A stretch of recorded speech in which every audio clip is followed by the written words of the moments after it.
প্রথমবার দেখলাম এমন জিনিস। ড্যান্সিং আরে আমি ভাবছিলাম এটা ইয়ে ওই যে তুই এটা আঙুলটা নেবা আর একটা সলাই কাটি দিয়ে করে রাখিস না এটা একটু সোজা হবে না ভাই ইয়ে বেলুনের চাপে এটা হলে কেকটা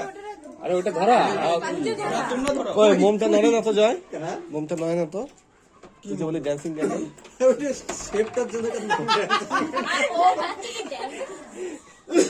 কই ডান্স তো করে না কালী পূজায় হয় না এই বাজেগুলো এরকম ড্যান্সিং ক্যান্ডেল বেশি না। আর কিটক্যাট গুলো আরে আমি ভাবছি কি আগুনটা ধরনের করে মনে হয় এটা এমন এমন করে। আগুনটা স্ট্রেট কেন হতেছে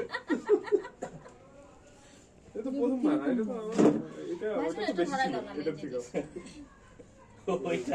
ওইটা তো ছি ওটা বলা যায় বললো না এটা তো আমি ভাই কি করছিস মাছ ধরে ব্যাপারে। ওই যখন ড্যান্সিং এর বসে না আগুনটা একটু পাকা টাকা কাপা কাপি করবে আরে আমি তো প্রথম ভাবছি এটা কেকের ডেকোরেশন এটা জ্বালা দে যা কোনো ব্যাপার আছে যে সন্ধ্যাটা জ্বালা দাও তো ওই শরিক আর আমি ভিডিও করছি শরিক আসো আসো ওই জ্বালা দাও ছবিটাকে তুমি আসো নিবা দিলাম আরেক শরিক আরেক শরিক ও আচ্ছা পরে পরেই ভাইটা ধরা নি আসো এই যে হ্যাঁ এই যে গেট খুলে আসো